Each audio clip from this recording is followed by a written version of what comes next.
Chapter 7.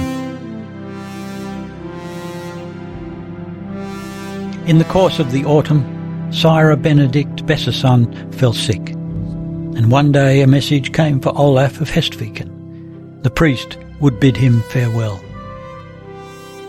Sire Benedict did not look like a dying man as he lay propped up by pillows, but the wrinkles which had seemed few and shallow in his fleshy, weather-beaten face were deeper, and there were more of them. Nevertheless, he predicted his approaching departure with certainty. When Olav had seated himself on the edge of the bed, as the other bade him, the priest, as though absently, took the riding gloves out of the franklin's hand, felt the leather, and held them critically to his nose and eyes. Olav could not help a little smile. They talked for a while of one thing and another, of Arni Torgilsson and his daughters. Two of them were now married in the neighbourhood, but Olav had seldom met them or their husbands of late. "Folk see less and less of you, Olav," said the priest, "and many wonder at it, that you always keep to yourself as you do." Olav reminded him that he had been at sea the last few summers, and every winter his wife had been sick. Again the priest spoke of his imminent dissolution, asking Olav to be diligent in prayers for his soul. Olav gave him his promise. "But you surely have little need to fear what may await you, Sire Benedict," he said. "I think there is none of us but needs must fear it," replied the priest. "And I have always lived negligently, in that I took little thought of the small daily sins. I spoke and acted as my humour prompted me, and consoled myself with the thought that it was no great and deadly sin, thinking it could be no such great matter what I did from frailty and natural imperfection, though I well knew that in God's eyes all sin is more loathsome than sores. And you and I would not like to live with a man and take him in our arms if he were full of sores and scabs all over. Now I have every day partaken of the remedy which surely heals the leprosy of sin. But you know that even the surest remedy and the most precious ointment is slow to heal a sickness, if every day a man shall scratch himself again and tear his skin anew. And so it is with us, when our Lord has washed away our sins with his blood and anointed us with his mercy, but we are careless to do the deeds to which we were anointed. Thus we scratch ourselves as soon as he has healed us, and we must bide in purgatory, bound hand and foot, until we are cleansed from our scabs and taints." Olav sat in silence, twisting his gloves. "I have loved my own family too much, I fear. I thank God I have never been the cause of sin in them, or backed them in an unrighteous cause. To that I was never tempted, for they were honest folk. But I think I have been overzealous sometimes for their advancement and wealth. It is written in my testament that it is to be given back, and I have been headstrong with my enemies and my kinsmen's enemies, hasty and ready to believe evil of every man I didn't like.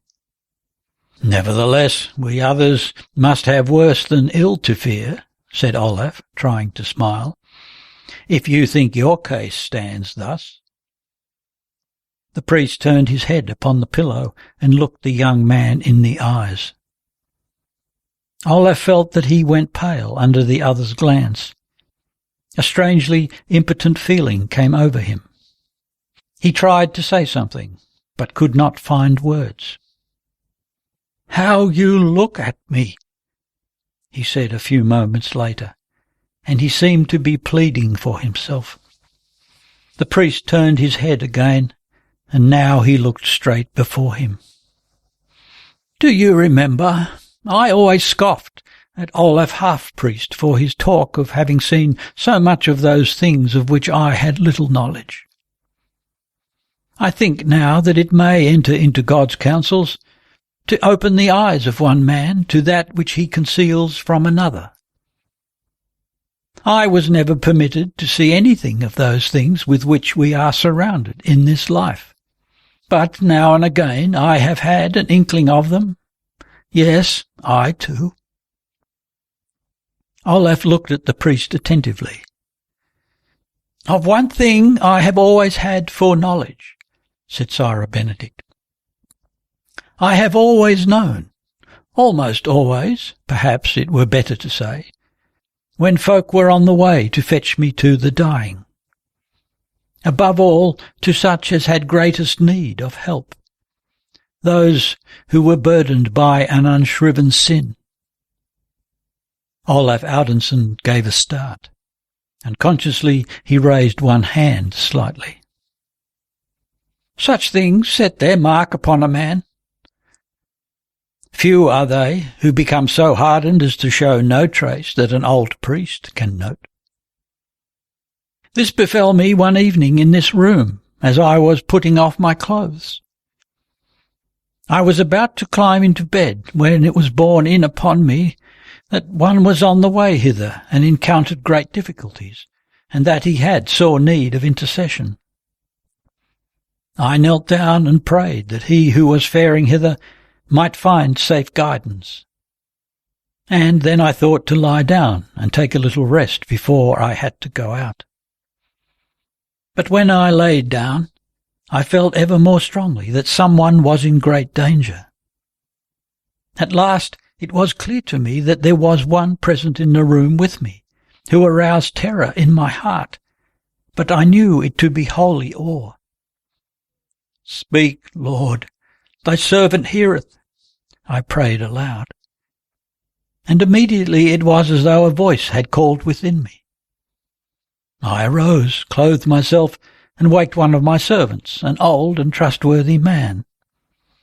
I bade him go with me up to the church, enter the belfry, and ring the midmost bell. I myself went into the church and knelt on the steps of the altar. But first I took a taper from the altar of Mary, lighted it, and carried it to the church door, which I set open wide. The taper burnt with a calm, clear flame, although the night was wet and raw, misty and somewhat tempestuous. It was not long before a man came and begged me to bring extreme unction and the viaticum to a sick man.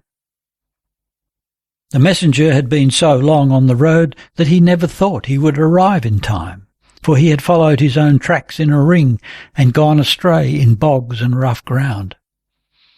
But we were able to bring succour in due time to one who needed it more sorely than most. Now I have been fain to think that even he who brought the message was one whose life had been such that evil spirits were more likely to guide his footsteps than his guardian angel, to whose voice he had ceased to listen. And it may well be that it was this angel, or the guardian spirit of the dying man, who turned to me and sent me to the church to ring the bell. But when I came home toward morning and went past the church, I saw that I had forgotten to close the door. Candle still stood there, burning in its candlestick, and it was not consumed, nor had the wind and rain that drove in at the open door quenched it. I was afraid when I saw this sign, but I took courage and went in to bring the Virgin Mary back her candlestick and to close the door. Then I was aware that someone was bending over the candle and guarded the flame, for about it I saw it, as it were, a reflection of the light falling upon something white. Whether it was an arm, or the lappet of a garment, or a wing, I don't know. I crept up the steps on my knees, and as I stretched out my hand to take the candlestick, the light went out, and I fell upon my face, for I felt that one swept past me, whether it was an angel or a blessed soul, but I knew that whoever it was, they had seen his and my Lord face to face.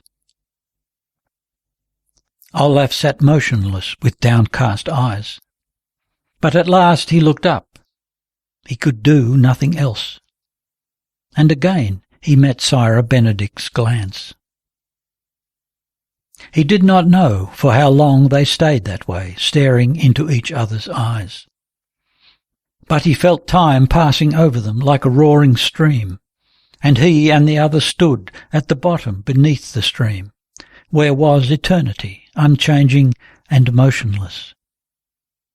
He knew that the other could see the secret sore that preyed upon his soul and was eating its way out, but he was too cowardly to allow the healing hand to touch the festering cancer. In extreme terror lest the diseased spot might be disturbed, he summoned all his will and all his strength. He closed his eyes. He sank into the darkness and stillness. Time ceased to roar and sing, but he felt the room turning round with him. When again he opened his eyes, the room was as usual, and Sire Benedict lay with averted head on the green spotted pillow. He looked weary and sorrowful and old. Olaf stood up and took his leave, knelt down and kissed Sire Benedict's hand in farewell. The old man took his firmly and pressed it, as he murmured some Latin words which were unknown to Olaf. Then he went out, and the priest did not attempt to hold him back. A week after came the news of Sire Benedict's death. The folk of the parish counted it a great loss. They had esteemed him as an able priest and a bold and upright man. But the Franklins had never reckoned him to be endowed with any conspicuous mental gifts. He was like one of themselves in manners and disposition, and had no learning beyond what was necessary.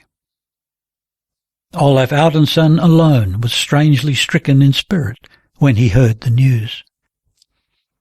It had seemed as though a door stood open, and vaguely he had reckoned that one day he would be given courage to enter it.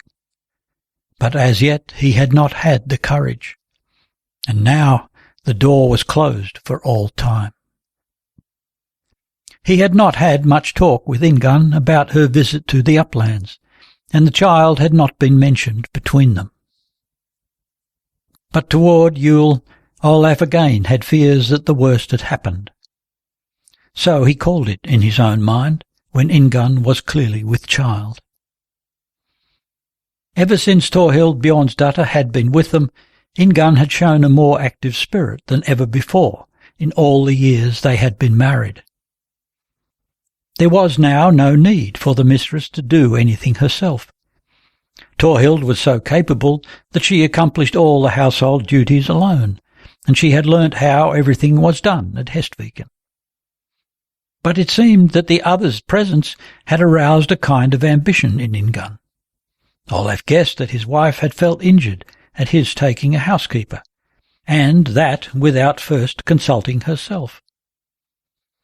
And although Thorhild was very accommodating, inquiring her mistress's desires in everything, keeping out of the way as far as possible and living with her children in the little old house on the east of the courtyard, where Olaf's mother had once dwelt, the husband noticed that Ingunn did not like Thorhild.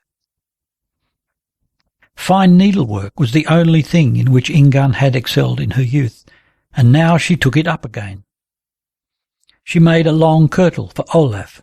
It was of foreign cloth, woven in black and green flowers, and she adorned it with broad borders. Her husband had little use for such a garment now, but she left the making of his working clothes to Thorhild. For the daily work about the manor she remained as useless as ever, but she insisted on taking part in it all, and for Yule she toiled at preparing the meat, brewing and cleaning houses and clothes, running between the storehouses and the quay in driving snow squalls which came in from the fjord and turned the whole courtyard and the road down to the sea into a mass of slippery green slush. But the evening before Christmas Eve, when Olaf came in, he found her standing by herself up on the bench, struggling with the old tapestry which was to be hung on wooden hooks along the uppermost of the wall logs. It was all in one piece and very heavy. Olaf came up to help her, holding up a length at a time. "I don't think it is prudent for you to work so hard," he said. "If you think it will be well this time, all the more reason to be careful of yourself, so that it may turn out as we both desire." Ingunn said, "It will fall out, sure enough, as it is fated, and I would rather face now the suffering I cannot escape than go through months of torment in the prospect of it. Don't you think that I know I shall never see the day when any child calls me mother?" Olaf looked at her for a moment. They were standing side by side on the bench. He jumped down, lifted her after him, and stood for a while with his hands on her hips. "You must not talk that way," he said feebly. "You cannot be sure of it, Ingunn mine." He turned away from her and began to clear away the hooks and pegs that were lying on the bench. "I thought," he asked in a low voice, "that you had a mind to go and see that boy when you were at Berg in the summer." Ingunn made no reply. "I have sometimes wondered whether perhaps you longed for him," he said very softly. "Do you ever long for him?" Ingunn was still silent. "Perhaps the child is dead?" he asked gently. "No. I saw him once. He was so afraid of me. He clawed and kicked. He behaved like a young lynx when I tried to hold him." Olaf felt old, far beyond his years, weary and worn at heart. This was the 5th winter he and Ingunn had lived together. It might have been 100 years. But the time must have seemed yet longer to her, poor woman, he reminded himself. Meanwhile he tried to rouse himself, to hope. If this time it went well, that would indeed be the only thing that could make her happy again. And now she had been in good health longer than at any time before, so maybe she was equal to going through with it. As for himself, all desire of having children had been tortured out of him long ago. He thought indeed of his manor and his race, but now these affected him so little. And then there loomed before him a shadowy vision of something immensely far off in the future, when he had grown old, and his pain and anxiety and this strange morbid and uneasy love of his was no more. For she could not live to be old. And then his life might be like that of other men. Then he would be able to seek atonement and peace for his tortured conscience. And then there might yet be time to think of his manor and his race. But when he had reached this point in his vague conjectures, a sharp pang went through his heart, as when a wound opens wide. Dimly he divined that, in spite of his having no peace, no joy, in spite of his soul being hurt to the death, he yet possessed happiness, his own happiness, even if it were unlike the happiness of other men. Sick and almost bled to death, his happiness yet lived within him, and his aim must be to find courage and means to save it before it was too late. Ingunn seemed to keep in good health, even into the new year. But by degrees it made Olaf uneasy to see her so utterly unlike herself, in a continual state of futile bustling. That Thorhild could have patience with such a mistress was beyond his comprehension, but the girl followed her mistress with calm endurance, and made work for herself out of all Ingunn's restless confusion. Matters stood thus when, at the beginning of Lent, word came to Hestviken that John Steinfinnsson, Ingunn's younger brother, had died unmarried at Yuletide. There was indeed no necessity for Olaf to journey northward at this winter season in order to take up his wife's share of the inheritance, but to Olav Audunsson this thing came as a token. For 4 nights he lay with lighted candles, scarcely closing his eyes in sleep. He was bargaining with his God and judge.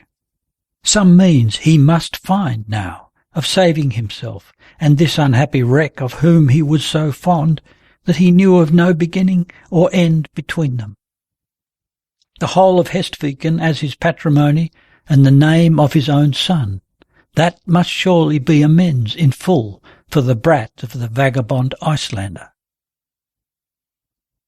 Olaf had been 12 days at Berg when he spoke of this one evening as he sat in the hall drinking with Halvard Steinfinnsson, while Tora was present. Now there only remained his most important business, to fetch home his son. Halvard Steinfinnsson stared at him agape, speechless. Then he flared up.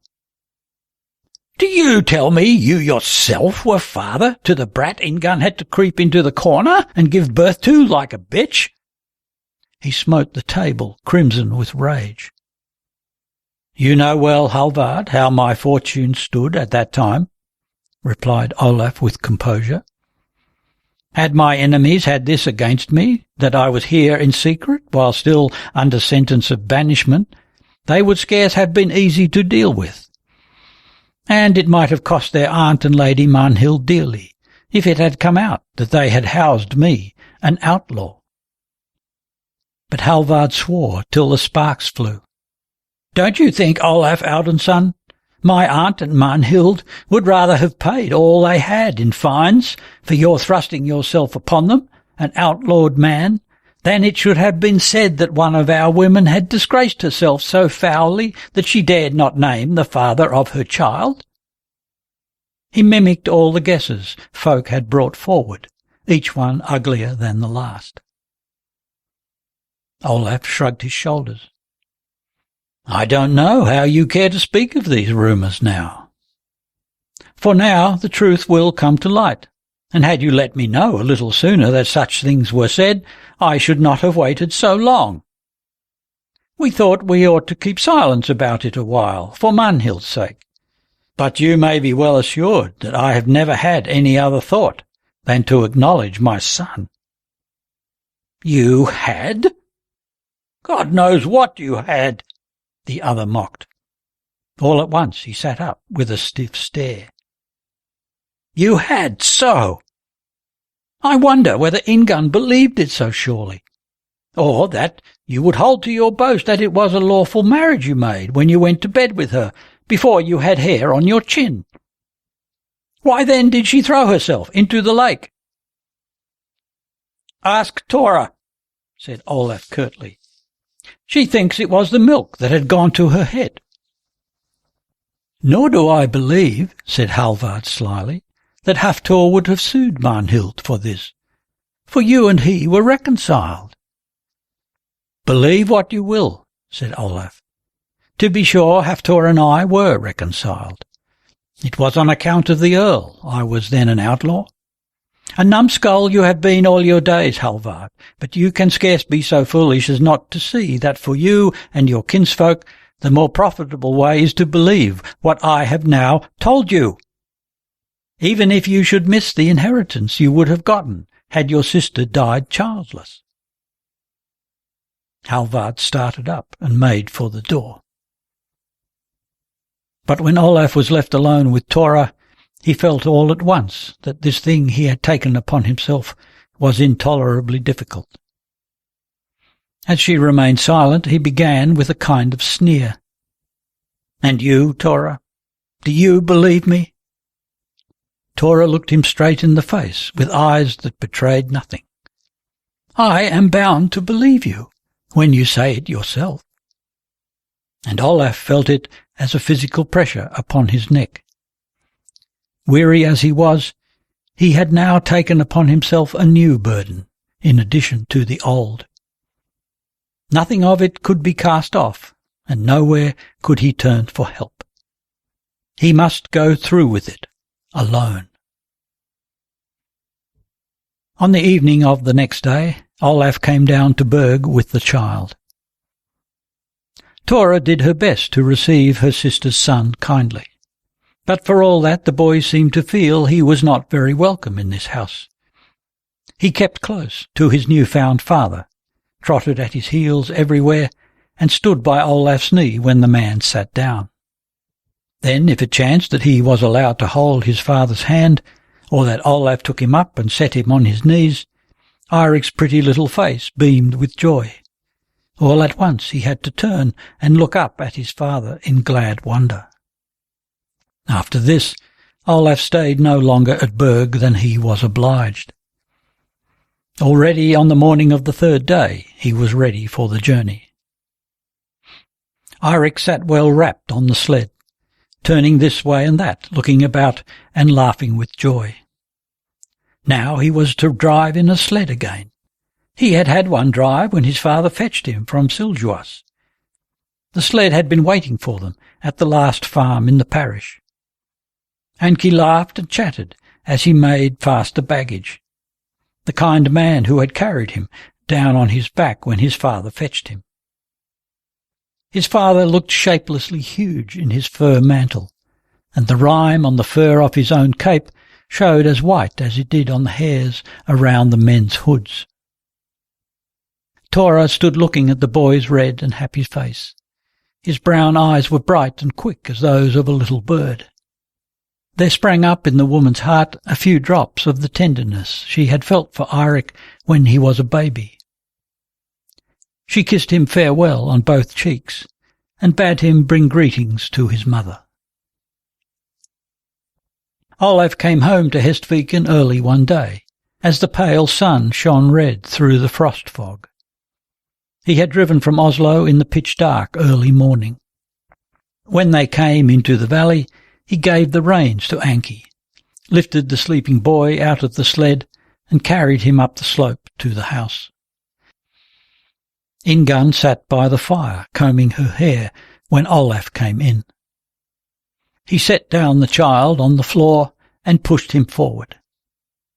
"Go on, Eirik, and bid your mother good morrow, as you ought." Whereupon he turned back into the anteroom. From the door he saw with the corner of his eye that Ingunn crept toward the boy on her knees, stretching out her thin, bare arms. Her hair swept the floor behind her. He was out in the yard by the sled when she called to him from the doorway. In the dark anteroom she threw her arms about his neck, weeping so that it shook her as she clung closely to him. He laid his hand upon her back. Underneath the hair and the shift he felt her shoulder blades standing out like boards. With that wealth of unbound hair streaming over the weak, drooping shoulders, she reminded her husband in a strange way of what she had been like when she was young. Heavy and awkward she was now in her movements. It was not easy to see traces of her freshness and beauty in the tear-swollen, wasted face. And yet it was not so many years since she had been the fairest of all. For the first time he felt the full wretchedness of her useless fecundity. He put his arm around her again. "I thought it would make you happy," he said, for she wept and wept. "Happy?" she trembled, and now he found that she was laughing through her sobs. "I am surely happier than the angels, although you know full well, Olaf, I love you more than 10 children." "Go in and dress yourself," he begged her. "You will take cold out here." When he came in, she put on her clothes and her wimple and was carrying in food from the closet, where they kept it in winter. Eirik still stood where Olaf had put him down, but his mother had taken off his leathern jacket. When he saw his father coming, he turned to him quickly and tried to take his hand, smiling a little anxiously. "No, go to your mother now, Eirik," said Olav. "Do as I say," he repeated, rather sharply, as the boy shyly drew nearer to him.